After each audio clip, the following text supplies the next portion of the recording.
Over the last decades, and with the arrival of blockchain, cryptocurrencies like Bitcoin have capsized the economic world by giving individuals the power to interact with each other without any third party involved, neutralizing the role of official institutions such as banks, authorities, and other state institutions. Is it really, as some say, that blockchain will be the end of the state in its current form? Does this mean we are freed from institutions? Or will we still be governed by institutions of another kind?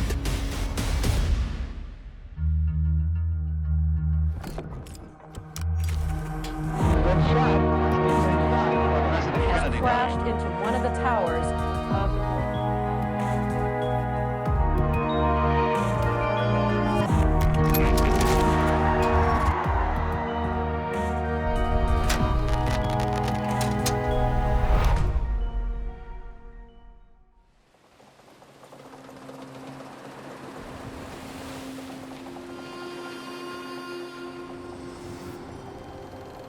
Once we got stuck in the desert right before sunset.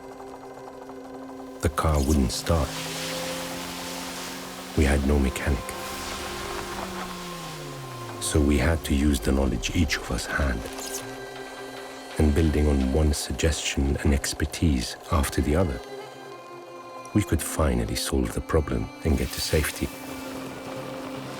Alone, I couldn't have done that. But collectively, we could.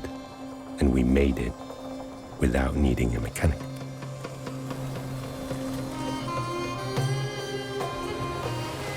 This always made me think of the power of a group of people focusing on solving a problem. It is just amazing how much more we can achieve together if we can connect what everyone knows. Now that we have the technology to connect globally, I wonder about what we could achieve together. How powerful could we be? I wonder how strong we could become. The individual who now has a lot more power to decide how they want to economically interact with other people. By 2030, 4 billion people on this planet will use cryptocurrencies on a daily basis. أنا أعتقد العالم كله يحتاج هذه المنصات العرب. There are people who claim that blockchain is a gateway to an inevitable revolution, a revolution that threatens the survival of state institutions and may threaten the survival of the state itself.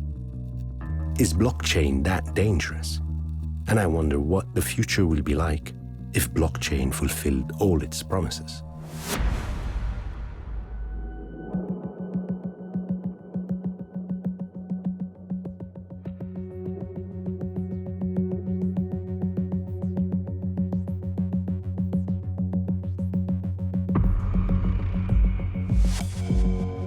Sometimes I feel that we've built a gigantic world where people mean nothing compared to the size and power of an institution.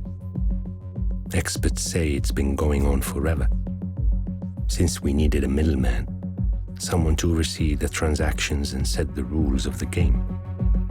We gave power to all kinds of institutions, from governments to banks, and we also gave them the right to keep this power, even by force or violence.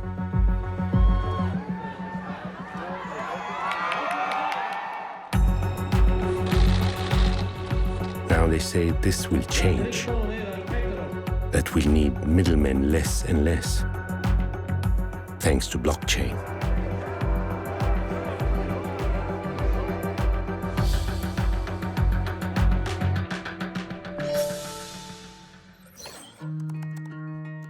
But first, I'd like to understand what blockchain really means and what its real potential is. Jameson Lopp uses his skills as a technologist to build tools that empower individuals. I'm lucky he's agreed to speak with me. Hi, Jameson. How are you doing? Hi, I'm doing well. Glad to be here. Can you explain to me what exactly is blockchain?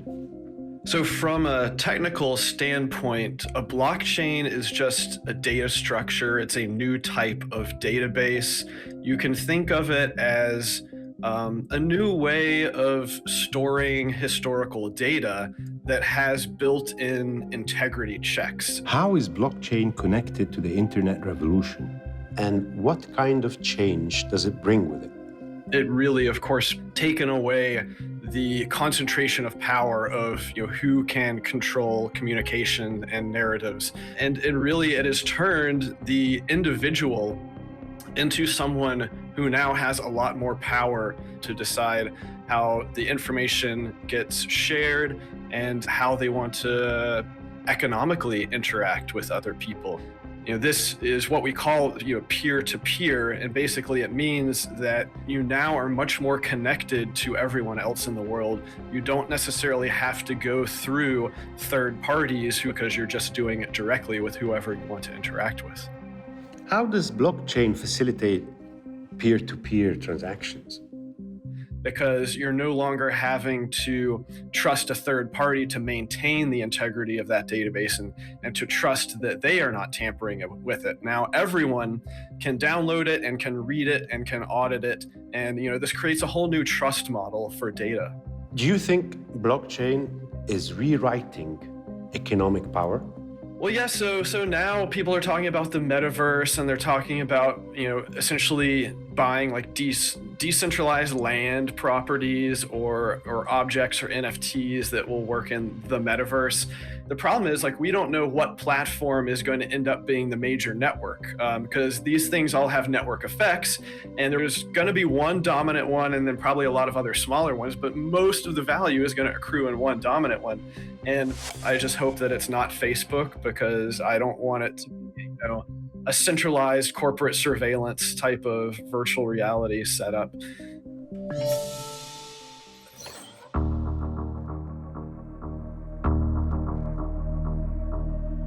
It's an attractive idea that the basis for future interaction will be voluntary, horizontal, and secure. And privacy is important. A whole new world in which we are taking charge.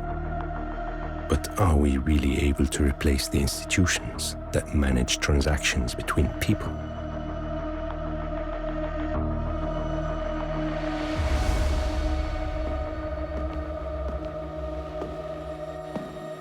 There are people who say that we are able, and that we have already begun to liberate ourselves from the establishment's control, and that the revolution has begun. And their example is digital currencies, which is one of the applications of blockchain. There are people today who are able to live their lives normally without having to deal with banks, which are controlled by a complex capitalist banking system, and without needing to deal with traditional money, the price and issuance of which are controlled by countries. All this through digital currencies.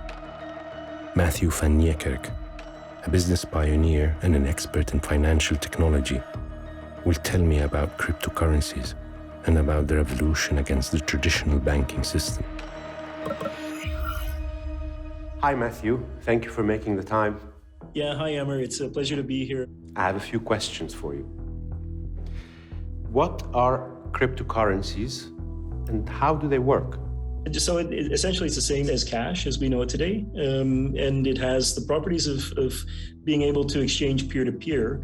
So I can engage in transactions in a peer-to-peer way without requiring the involvement of banks or other intermediaries to guide transactions in the process. How do you imagine the future with blockchain? So it's early days. There's a lot of adoption to come ahead.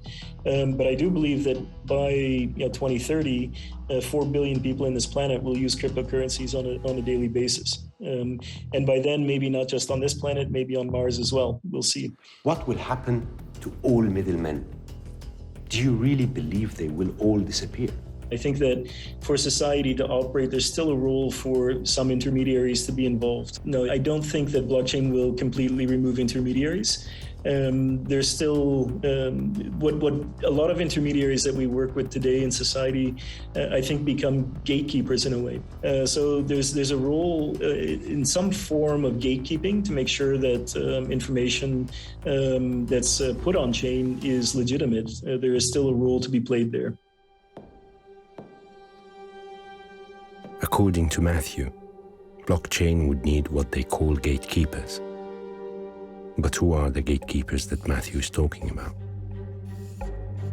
From what I understood, they are the technology companies that manage our presence in the virtual world. And they are the companies that will have to deal with our profiles in the digital identification space.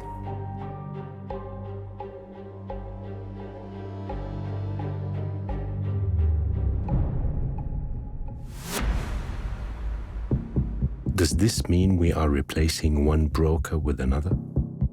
Are we witnessing a revolution to liberate us from the institution? Or a revolution in which we replace the ruling class with another, like so many revolutions?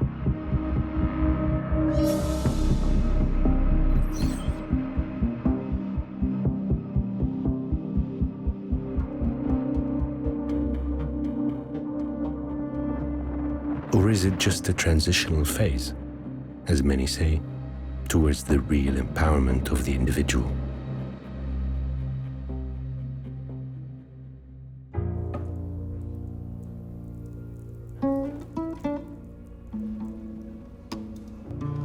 Can you imagine the kind of power we could reach if everyone collaborated without an intermediary, without a middleman?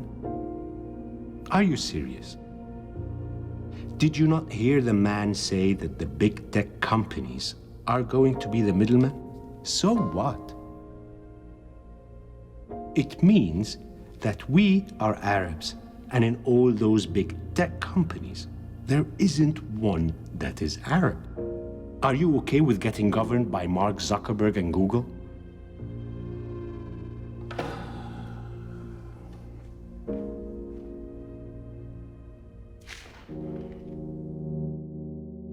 I want to look in more detail at blockchain and the decentralization of institutions from an Arab perspective. The Qatari entrepreneur Mohammed Al-Jafari has been an established life coach and business mentor for well over a decade.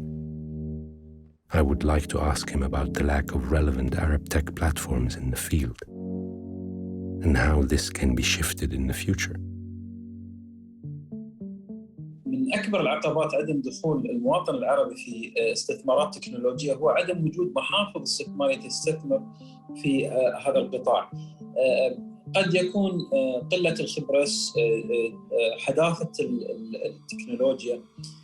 نلقى المحافظ الكبيرة تتجه بسبب العقليات القديمة اللي لا زالت تديرها إلى العقار، إلى الاستثمار في المشاريع المتعارف عليها.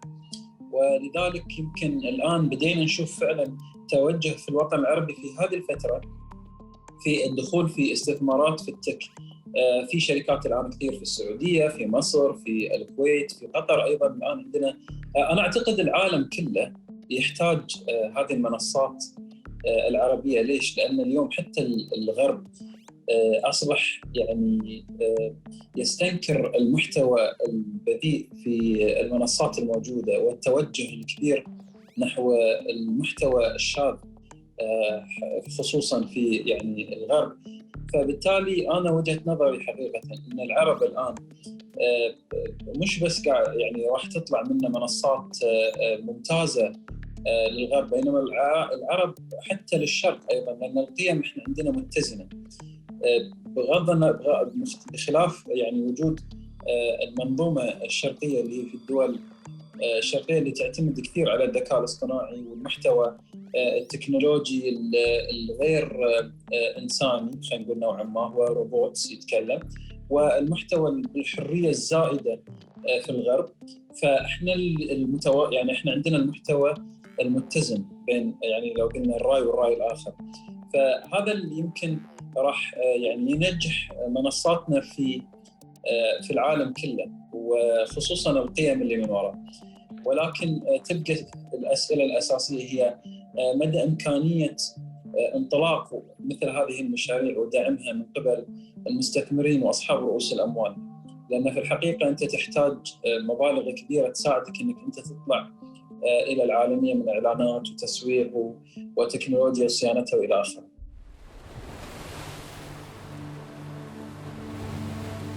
We had built a gigantic world where people meant little. If blockchain brings a new beginning, we can choose to build a world for the people. Whether this brand new world is also fairer and more egalitarian will be for us, the individuals, to decide.